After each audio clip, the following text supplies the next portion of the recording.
यानंतर शिवसेनेचे पक्षप्रमुख तथा राज्याचे माजी मुख्यमंत्री मान्य उद्धवजी ठाकरे साहेब या आपल्याला संबोधित करतील.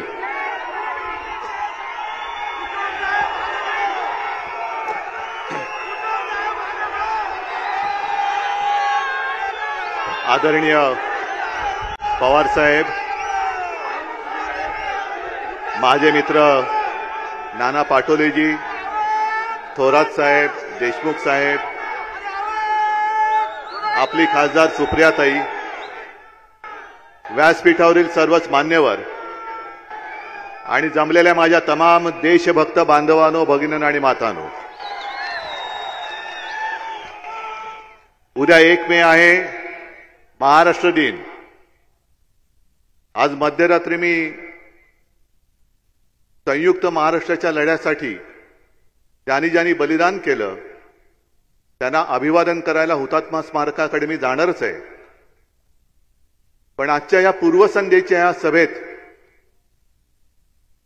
नुसतं हुतात्म्यांना अभिवादन करून नाही चालणार. आपल्याला सगळ्यांना शपथ घ्यावी लागेल की ज्या महाराष्ट्रासाठी स्वतःच्या जीवाची पर्वा न करता बलिदान करून आपल्याला मुंबई मिळवून दिली, महाराष्ट्र मिळवून दिला, ते हुतात्मे आपल्याकडे बघतायत. महाराष्ट्राची लूट होते, महाराष्ट्राची अस्मिता पायदळीत तुडवली जाते, ते हुतात्मे आपल्याकडे बघतायत की मी कोणासाठी बलिदान केलं. आणि मी शपथ घेऊन त्यांना सांगू इच्छितो आपल्या सगळ्यांच्या वतीने की तुम्ही ज्याप्रमाणे एखाद्या मर्दासारखं, आणि मर्द म्हणूनच डोळ्यांना सामोरे गेलात.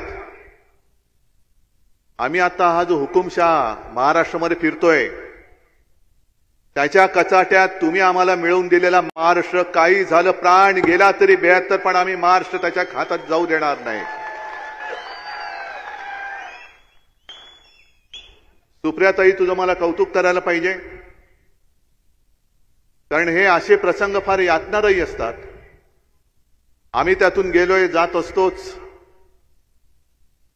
माझं ठीक आहे, मी एक मुलगा म्हणून उभा राहिलो, पण तू तर मुलगी आहेस, महिला आहेस, तरी देखील तू पहाडासारखी तुझ्या बाबांसोबत उभी राहिली, याचा मला आणि माझ्या सगळ्या महाराष्ट्रातील बांधवांना आणि भगिनींना तुझा अभिमान आहे. बाकी विषय बोलण्यासारखे खूप आहेत. नाना, तुम्ही सांगितलं की पंतप्रधान कसे फिरतायत, सगळं ट्रॅफिक जाम, पॅक, खाली पण जाम, वरती पण जाम, आणि मध्ये फिरतात. काल पुण्यामध्ये सभा झाली, ठिकाण योग्य होतं, रेसकोर्स.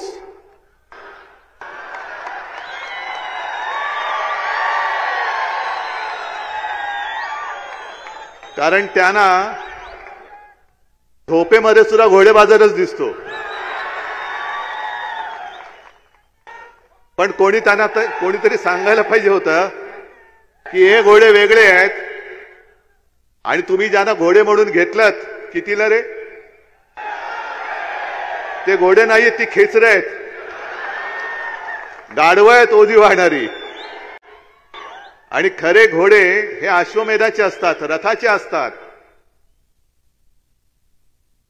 त्याला घोडा नाही लागत, नाही म्हणजे टरबुजाला हातगाडी लागते, हातगाडी.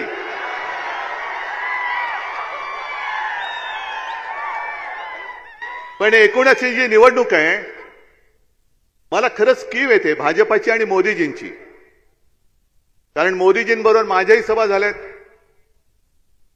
19ला झाले, 14ला झाले, पण मला नाही आठवत तेव्हा इतक्या वेळेला मोदीजींना महाराष्ट्रात यावं लागलं होतं.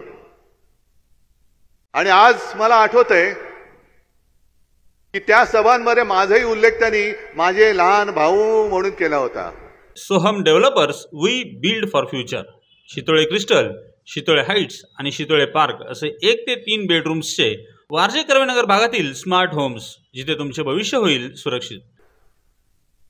अरे मग लहान भाऊ होतो तर मग नातं का तोडलं? बरं, कोणत्या भाषेत तुम्ही बोलताय? तुम्ही 10 वर्ष काय केलं ते सांगा. अजूनही ह्यांच्या मानगुट्टीवरती, म्हणजे मुनगट्टीवर नाही, तो वेगळा, पण यांच्या मानगुट्टीवरती जे काँग्रेसचं भूत बसलंय तेच उतरत नाहीये. 10 वर्ष झाली मोदीजी तुम्ही पंतप्रधान आहात, चिमटे काढून बघा. जनतेला चिमटे काढताय ना महागाईचे, त्याच्यापेक्षा स्वतःला काढून बघा की तुम्ही खरंच पंतप्रधान झाला होतात, कारण आता तुमची खुर्ची जाते. पण यांची भाषा एवढी खाली आले. काल ते काय म्हणाले मला असं वाटतं, कारण आज अजित पवार म्हणाले की पुढच्या सभेत मी त्यांना विचारीन की भटकती आत्मा ते कोणाला बोललेत. काय भटकती आत्मा तुम्ही कोणाला बोललात? पवार साहेबांना बोललात. मग जसे भटकती आत्मा असते ना, तसं काही एक वखवकलेला आत्मा सुद्धा असतो, बुभुक्षित आत्मा असतो.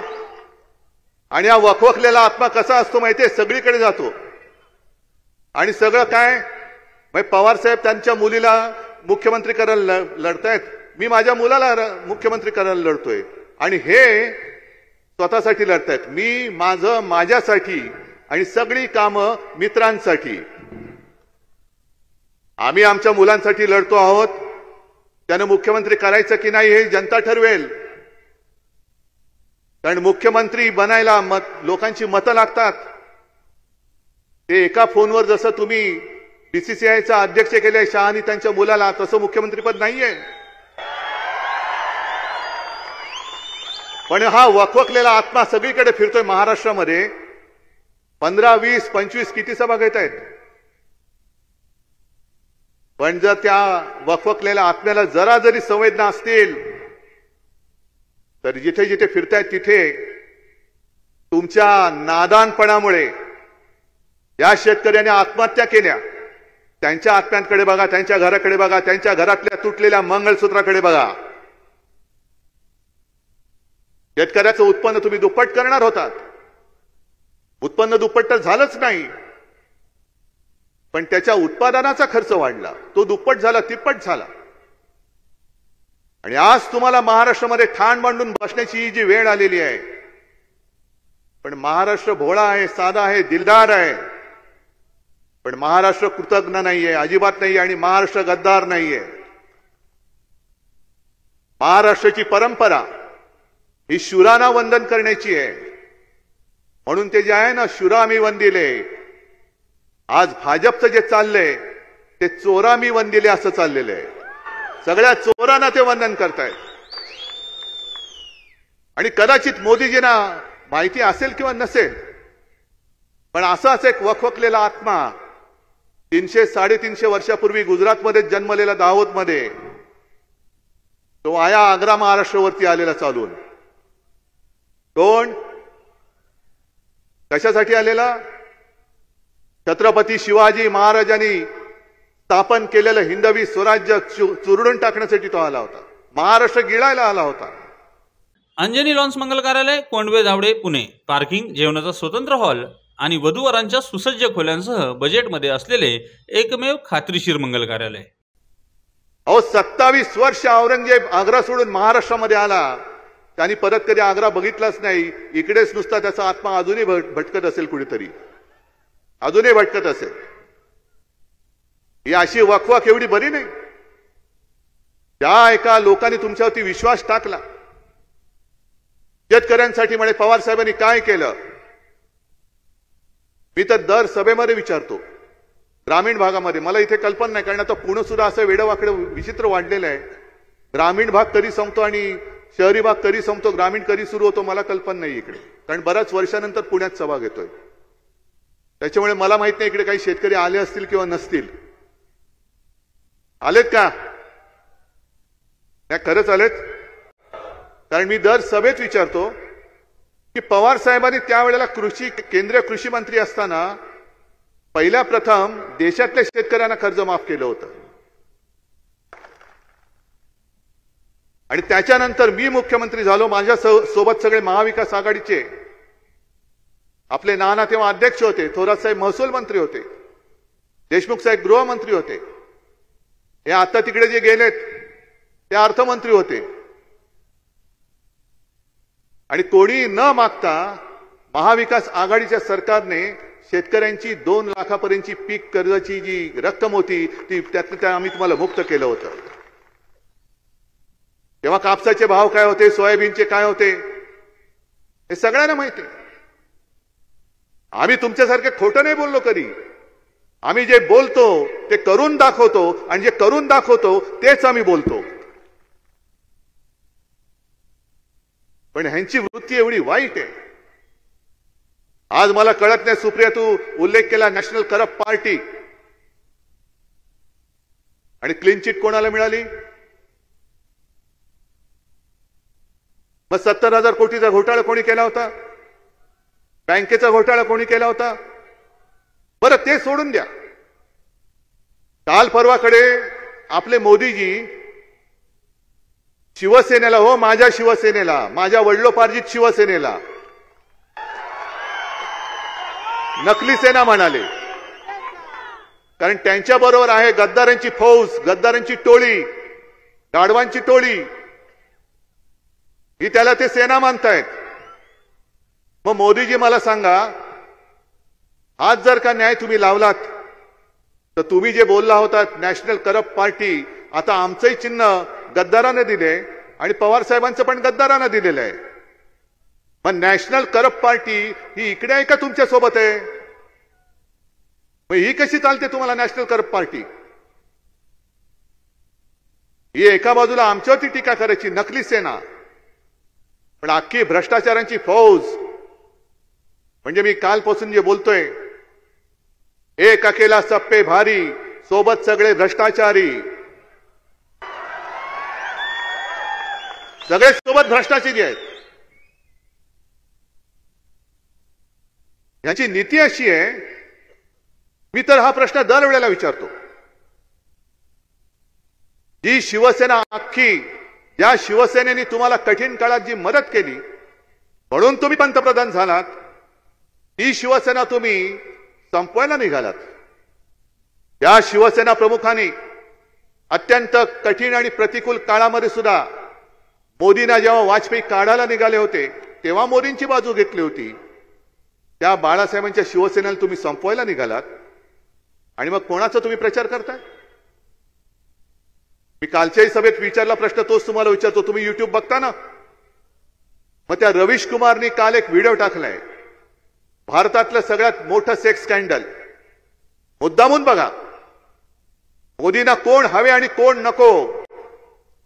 त्या कर्नाटकामध्ये देवेगौडांचा नातू प्रज्वल रेवन्ना, त्याचं ते सेक्स स्कॅन्डल, त्याच्या त्या चित्रफिती मागून चित्रफिती आलेल्या आहेत आणि मोदीजी त्याचा प्रचार करतायत. ह्याला मत द्या म्हणजे मला मत मिळेल, त्यांना मत मिळेल. त्या रेवन्नाचे हात बळकट करा, कशाला आणखीन फिल्म काढायला? अशी सगळी माणसं, ते तर झालंच. ही यांची नीती. आणि वरपासून खालपर्यंत, म्हणून मी यांना भेकड भाकड जनता पार्टी म्हणतो. ते उगाच नाही बोलत, मुद्दामून बोलतोय त्यांना. मी भाकड एवढ्यासाठी म्हणतो कारण यांनी कधी कोणताही विचार दिलेला नाही, कोणताही आदर्श निर्माण केलेला नाही अशोकरावांचा सोडला तर. ना नेता दिला, ना विचार दिला. आणि स्वातंत्र्याच्या लढ्यात तर ते कधीच नव्हते.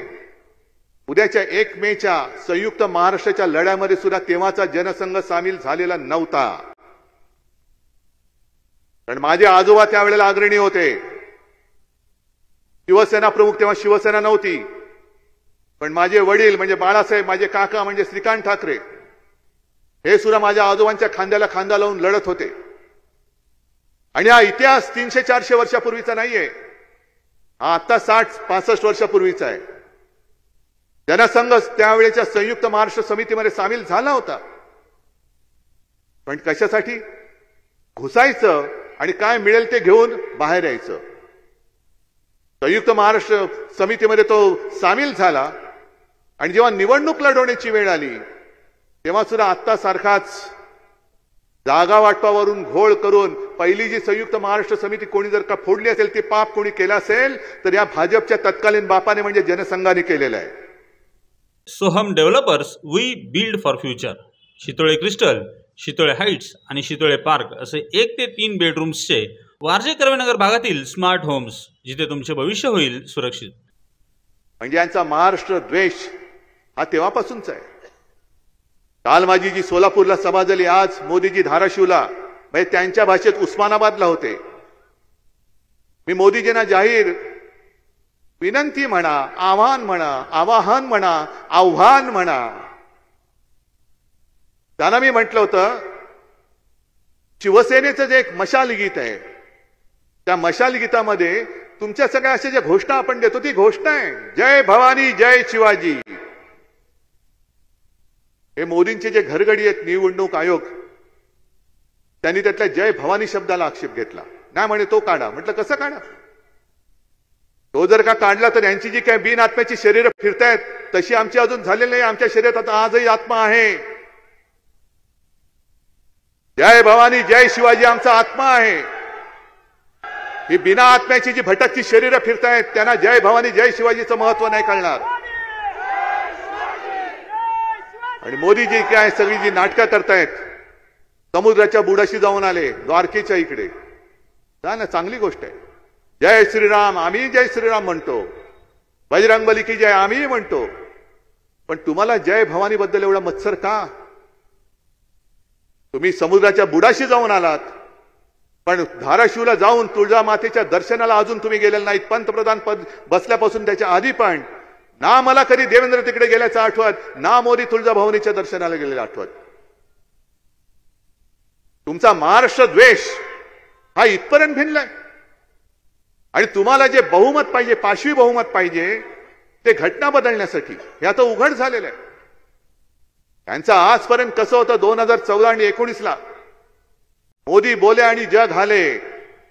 आता जग तिकडेच आहे पण मोदीच हलतायत, कारण काहीच चालत नाहीये. जे बोलतायत ते फसतायत. आधी 400 पारचा नारे दिल्यानंतर जनता म्हणते तडीपार. त्याच्यानंतर मग ते मुलांवरती आले, मांस मच्छीवरती आले, भटकत्या आत्म्यावरती आले. 400 पार म्हटल्यानंतर लोकांच्या लक्षात आलं की यांना पाशवी बहुमत का पाहिजे, तर देशाची घटना बदलायला पाहिजे. आणि देशाची घटना का बदलायची? पुन्हा तिकडे महाराष्ट्राचा द्वेष आहे. कारण ज्या महाराष्ट्राच्या सुपुत्राने डॉक्टर बाबासाहेब आंबेडकर, एक साधा दलित कुटुंबात जन्मलेला माणूस, त्यांनी देशाची घटना लिहिली. अरे हा दलित कुटुंबात जन्मलेला माणूस एवढा बुद्धिमान कसा? आणि त्यांनी लिहिलेली घटना आम्ही मानायची कशी? लागला यांच्या या जे बुरसटलेले विचारसरणीचे आहेत ना, गोमूत्रधारी हिंदुत्ववादी, त्यांच्या पोटात मोरडा आला. अरे एका ह्या गरीब कुटुंबात जन्मलेला माणूस बुद्धीने एवढा श्रीमंत कसा? आणि त्या श्रीमंतीला तुमची ईडीबीडी काय करू शकत नाही, कारण ती श्रीमंती वेगळी आहे. त्या श्रीमंतीचं मोजमाप हे तुमच्याकडनं कधीच होणं शक्य नाहीये. मग त्या दलित कुटुंबात जन्मलेल्या महाराष्ट्राच्या सुपुत्रांनी लिहिलेली घटना मोडून टाका, ती बदलून टाका. पण याद राखा, भाजपवाल्यानं तुम्हाला आज जाहीर इशारा देतोय, तुम्ही परत तर सत्तेवर येत नाहीच आहात, पण जर घटनेला बदलण्यासाठी हात लावाल तर संपूर्ण देश पेटल्याशिवाय राहणार नाही, एवढं लक्षात ठेवा. असेल हिम्मत तर घटना बदलण्याची नुसती तुम्ही एक तयारी करून दाखवा. आरक्षण रद्द करणं हे म्हणे आम्हाला मंजूर नाहीये. मग मंजूर नाही, मग 10 वर्षामध्ये दिलं का नाही आरक्षण? जसं केजरीवाल यांच्या दिल्ली सरकारचे अधिकार कोर्टाने त्यांच्या केजरीवालच्या बाजूने निकाल दिला, पण यांनी तत्काळ लोकसभेमध्ये एक बिल आणलं आणि पाशवी बहुमताच्या जोरावरती कोर्टाचा निर्णय फिरवला.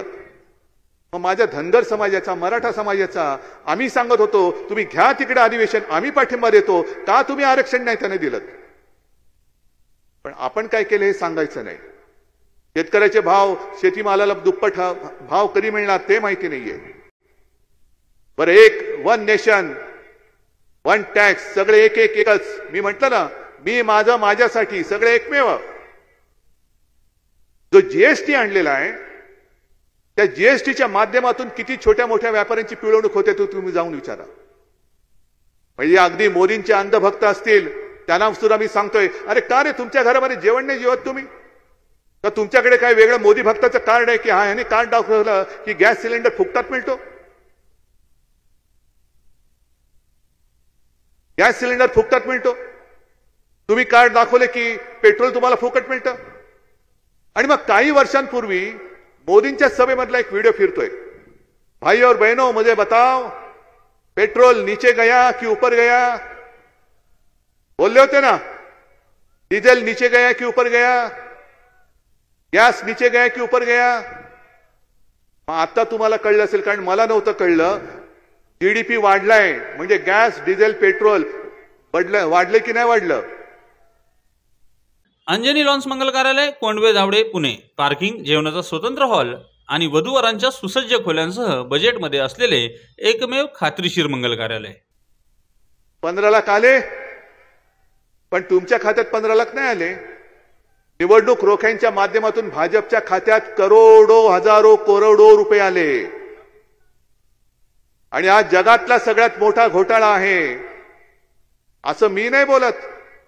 मोदीजी तुमच्याच मंत्रिमंडळात होत्या त्या अर्थमंत्री निर्मला सीतारामनचे पती बोललेले आहेत. अजून तुरुंगात गेलेले नाहीत, हे नशीब. कारण कदाचित त्या निर्मलाबाईंचा वशिला असेल. पण हा निवडणूक रोख्यांचा घोटाळा हा जगातला सगळ्यात मोठा घोटाळा, ज्याला त्या प्रभाकर जे आहेत, परकला प्रभाकर, त्यांनी नाव दिलं मोदी गेट. इकडे जरा इकडे तिकडे कोणी गाय बोलल्यानंतर ताबडतोब त्यांना तुरुंगात टाकतात.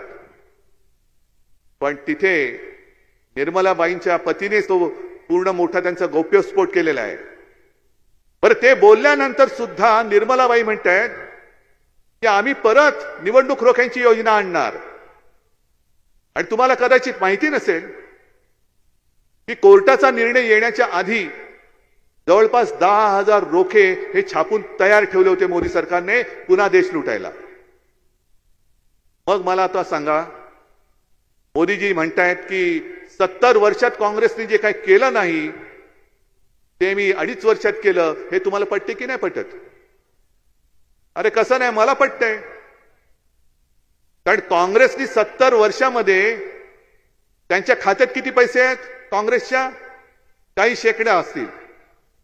आणि भाजपच्या खात्यात 10,000 कोटी. म्हणजे 10 वर्षात 70 वर्षात काँग्रेसने नाही केलं ते 2.5 वर्षात मोदीजींनी करून दाखवलं की नाही दाखवलं? देश कोणी लुटला, काँग्रेसनी का भाजपनी? लुटला ना. मग अशा या देशाच्या लुटारूंना महाराष्ट्र साथ देईल? तुम्हाला महाराष्ट्र लुटणारा पाहिजे की महाराष्ट्र जपणारा पाहिजे? तुम्हाला महाराष्ट्राची अस्मिता जपणारा पाहिजे की महाराष्ट्राची अस्मिता पायदळीत तुडवणारा पाहिजे?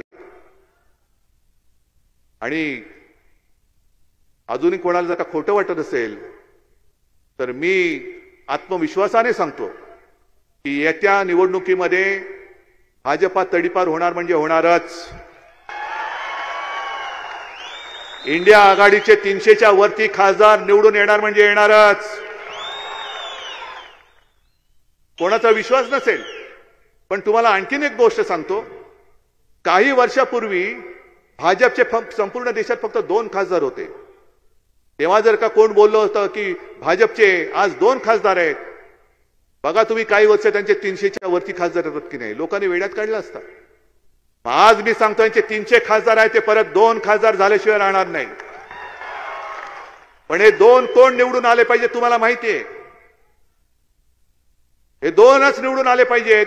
असे 2च आले पाहिजेत, कारण त्यांना दिसलं पाहिजे की संपूर्ण बाकी जेवढे खासदार आहेत ते इंडिया आघाडीचे बसलेले आहेत. द्या उत्तर त्यांना. आणि हा बदल तुम्ही करू शकता, हा बदल करू शकता, नक्की करू शकता. एका बोटाच्या ताकदीवरती तुम्ही या हुकुमशाला गाडू शकता. ही ताकद तुमच्या बोटामध्ये. आणि या बारामती मतदारसंघात जे काही घडतंय हे फार क्लेशकारक आहे. म्हणजे मी बोललो ना, घर फोडणारी सगळी वृत्ती आहे. खरं म्हणजे यांना कोणी लग्नामध्ये बोलूच नाही. कारण लग्नाला जातील, श्रीखंड पुरी पुरणपोळ्या किती खाता बरे? मी 25, मी 50. खातील पितील, ढेकर देतील आणि नवरा बायकोत भांडणं लावून पुन्हा दुसऱ्या लग्नात जेवायला जातील. त्याच्यामुळे पुन्हा निवडून येता कामा नयेत. मी आज इकडे सुप्रियाताईच्या मतदारसंघात आहे, पण बाजूला आपले कोण आहे? दंगेकर, आणि त्यांनी एक चमत्कार करून दाखवलाय. आता मोठा चमत्कार करायचा आहे. अरे आहेत ना, आता तुम्हाला मोठा दंगा करायचा आहे. म्हणजे तसा दंगा नाही लोकसभेमध्ये. मग इकडे दंगेकर आहे, सुप्रियाताई आहे, तिकडे अमोल आहे, बाजूला संजोग वगैरे आहेत. सगळीकडे हा पूर्ण पट्टा सातारा बितारा सगळा भगवा भगवा भगवा, म्हणजे छत्रपतींचा भगवा, सोबत हा तुतारी फुकणारा मावळा आणि हातामध्ये मशाल. आणि ही लढाई कशी आहे एवढंच फक्त तुम्हाला सांगतो की भाजपची वृत्ती कशी आहे. काय काय म्हणी अशा असतात की त्याचा अर्थ कळत नाही, पण अनुभव आल्यानंतर कळतो.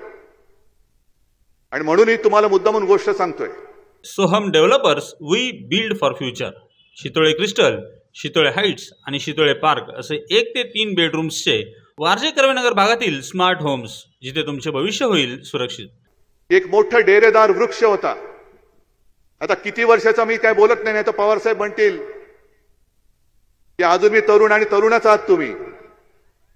कारण तरुणाला लाजवेल असा उत्साह आहे तुमच्यामध्ये.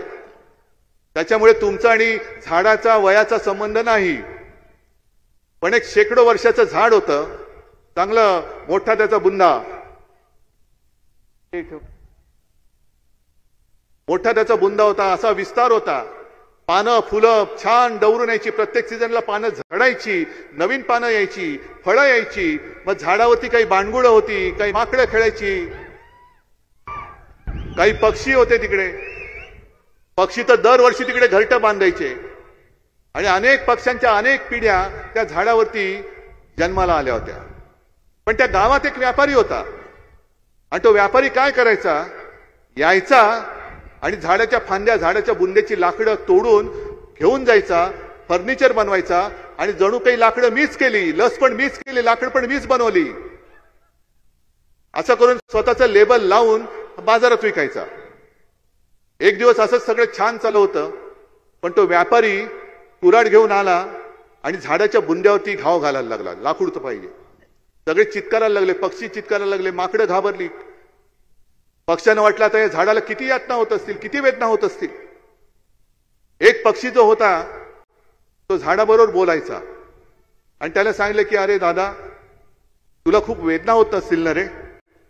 झाडाने काय सांगितलं, नाही हे लाकूड तोडतात त्या वेदना मी सहन करतो, पण खऱ्या यातना कशामुळे होत आहेत. तो व्यापारी जो कुऱ्हाड वापरतोय ना, त्या कुऱ्हाडीचा दांडा माझ्या लाकडाचा बनलेला आहे. ही व्यापारी वृत्ती. या झाडाचं लाकूड तोडून तेच झाड तोडायला लावताय, तुम्ही तोडू देणार आहात. अरे ज्यानी बोटाला धरून चालायला शिकवलं, चालायला लागलाच म्हणून काय लाथा मारायला लागलास. जर बोट मध्ये सोडला असतं तर एक पाऊल पुढे जाऊ शकला नसता. या पुढे सुद्धा तो एक पाऊल पुढे जाऊ शकणार नाहीयेस. कारण जसं मी शिवसेनेच्या बाबतीत सांगतोय की मोठी केलेली माणसं गेली, पण मोठी करणारी माणसं आज सुद्धा माझ्या सोबत आहेत आणि ती माझ्या समोर बसलेली आहे. ज्यांना तुम्ही मोठं केलं त्यांच्या डोक्यात हवा भरली असेल, ते गॅसच्या पुढे जाऊ द्या, सोडून द्या गॅसच्या पुढे. त्यांचा गॅस सुटला का खाली येतील. पण तुम्हाला महाराष्ट्राचा स्वाभिमान विकता येणार नाही.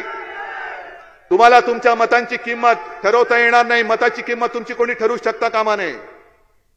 आणि म्हणून तुम्ही एकच मगाच्या गाण्यामध्ये घेतली ना, तशी एक वज्रमूठ ही मला आवडून दाखवा की हे व्यापारी मंडळ किती जरी फिरलं, महाराष्ट्र त्यांनी किती जरी ठाण मांडला, तरी जिथे मशाल असेल तिथे मशाल, जिथे हात असेल तिथे हात, आणि जिकडे उद्या आपल्या विजयाची तुतारी फुकणारा आपला मावळा असेल तिकडे तुतारी फुकणारा मावळा. बस, दुसरं चिन्ह कोणतंही नाही. जय हिंद, जय महाराष्ट्र.